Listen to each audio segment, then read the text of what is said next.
A few days ago, Steelseries released their all-new Apex Pro Mini keyboard that they're claiming to be the fastest keyboard ever, with its all-new 60% compact form factor, OmniPoint 2.0 switches, and optional wireless technology. So I thought it'd be a good idea, guys, to do a quick overview of this keyboard, checking out its specs, comparing it to the Apex Pro 10 keyless, and basically answering the question of if I think it's worth getting or not. So let's go ahead and jump straight into this video with what's new and what's changed on the Apex Pro Mini. The first obvious one is the size. This has obviously been reduced from a 10 key less size keyboard to a more compact 60% keyboard, and with that you've obviously got to make sacrifices. So it no longer has the function keys that a lot of people used, it no longer has the number pad, the OLED screen is completely gone. I know a lot of people love that, and as well as that, the knob control as well is gone to make way for that 60% compact size. As well as that, it's got brand new switches which are called OmniPoint 2.0s. According to Steelseries, they're now twice as fast as the current ones on the Apex Pro 10 key less, which they obviously feature the OmniPoint 1.0 switches that have a 0.4mm actuation point, whereas on the new Apex Pro Mini,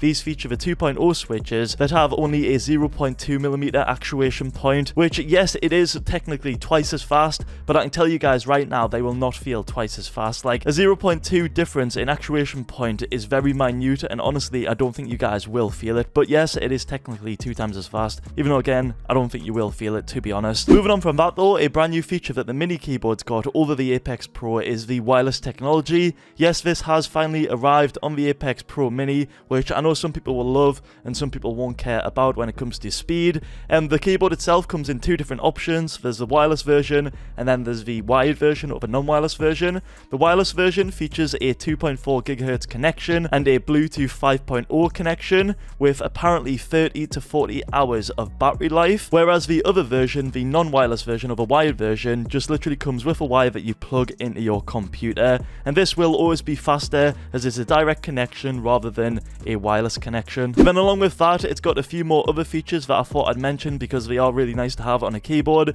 It's got double shot PBT keycaps, it's got height adjustable tilted legs, and it's also got a detachable USB Type-C braided cable. Now, with all of them changes slash improvements in mind, guys, that Steelseries has obviously made to this keyboard coming from the Apex Pro 10 key less, I want to ask you guys a question. Do you think this price tag on screen should be this high for this keyboard? Like, think about it. For a keyboard that's got slightly faster switches that I don't believe will be very noticeable to a lot of people out there, a wireless technology change that most people probably won't even buy, like they'll just buy the wired version because wired is always faster than wireless with it being a direct connection. And on top of that as well, it's a lot less feature rich, obviously because of the size. 60%, you've obviously got to make a lot of sacrifices in terms of what you can put on the keyboard, but overall, guys, I just don't think that this price is justified. Like, the Apex Pro 10 key less costs like 190 right now in Great British pounds. The new Apex Pro Mini wired version costs 174 or £75 right now, and the Apex Pro Mini wireless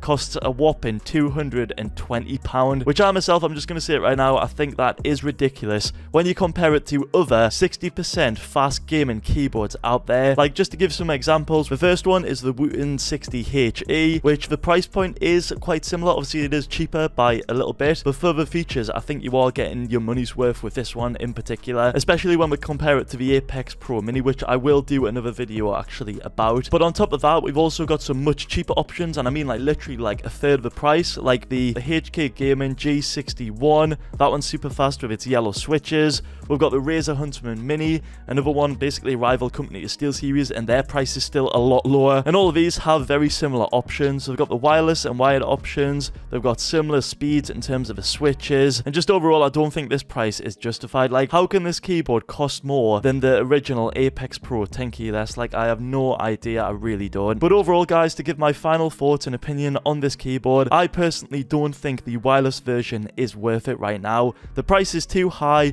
The wireless kind of defeats the purpose of a fast gaming keyboard. Yes, the switches are very fast and nice, but you don't want to go wireless on a keyboard. You're far better off getting a wired version, but I still don't think I would recommend the wired version of the Apex Pro Mini. Just for the price alone, I think you're way better going with other alternatives that are out there on the market that are a lot cheaper, where you'll get your money's worth more so than you would with the Apex Pro Mini right now. If not that, I would literally just spend the money on the original Apex Pro 10 key less, and you get way more features. Yes, it's bigger, and I know it might not suit everyone, but you're getting still super fast switches, a super good like build quality keyboard, keyboard, and you're not getting ripped off by this new pricing that SteelSeries have done, unfortunately. But that right there, guys, is honestly my thoughts. I'd love to know what you think in the comment section below. But that's all I've got for this video today, guys. I'll catch you all in the next one. Peace.